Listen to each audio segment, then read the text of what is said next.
Katipunan! Sa kasaysayan ng Pilipinas, ang mga cry o sigaw ng paghihimagsik ay tumutukoy sa mga pangyayaring nagsilbing hudyat ng pagsiklab ng Rebolusyong Pilipino laban sa Espanya.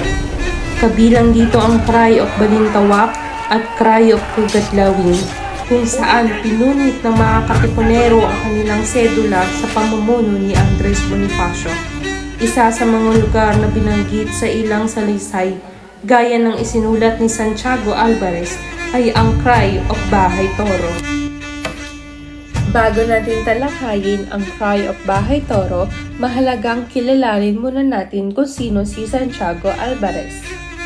Ako si Santiago Alvarez, isang revolusyonaryong Pilipino at general ng Katipunan mula sa Cavite. Kilala ko bilang kidlat ng apoy dahil sa aking tapang sa pakikipaglaban sa mga Espanyol noong Philippine Revolution. Isa ako sa mga pinunong Katipunero na lumaban para sa kalayaan ng Pilipinas at naging saksi sa mahalagang pangyayari ng himagsikan, kabilang ang Cry of Bahay Toro. Ang Cry of Bahay Toro ay isa sa mga pangyayaring nagmarka ng simula ng revolusyon ng mga Pilipino laban sa mga Espanyol. Ayon sa memoir ng revolusyonaryong si Santiago Alvarez, naganap ito sa Bahay Toro kung saan nagtipon ang mga kasapi ng Katipunan upang magdesisyon kung lalaban na ba sila sa pamahalaang Espanyol.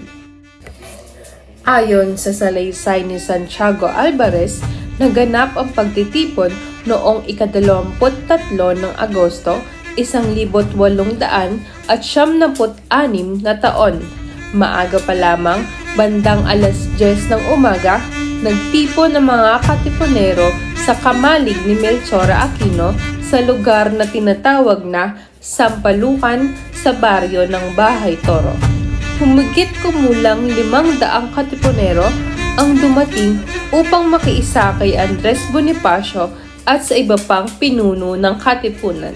Kinabukasan, noong ika-24 ng Agosto, mas dumami pa ang mga Katipunero at umabot sa halos 1,000 tao ang nagtipon. Nagpasya ang Supremo na magdaos ng isang mahalagang pagpupulong sa loob ng malaking kamalig.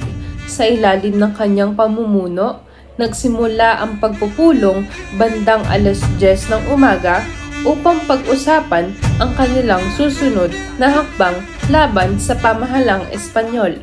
Sa pagpupulong na iyon, napagdesisyonan ng mga Katipunero na wala ng ibang paraan kundi simulan na ang revolusyon laban sa mga Espanyol. Bilang simbolo ng kanilang paglaya at pagtutol sa kolonyal na pamahalaan, pinunit nila ang kanilang sedula o Resident Tax Certificate. Ang pagpunit ng sedula ay naging simbolo ng kanilang pagtanggi sa kapangyarihan ng mga Espanyol at ang pagsisimula ng pakikipaglaban para sa kalayaan ng Pilipinas. Pagsapit ng tanghali, natapos ang pagpupulong na may malakas na sigaw ng Mabuhay ang Katipunan! Mabuhay ang revolusyon! Mahalaga ang pangyayaring ito dahil ipinakita nito ang pagkakaisa at determinasyon ng mga Pilipino na ipaglaban ang kanilang kalayaan. Ayon sa salaysay ni Santiago Alvarez, ang Cry of Bahay Toro ay isa sa mga sandaling nagpatibay sa desisyon ng mga Katipunero na simulan ang revolusyon laban sa mga Espanyol.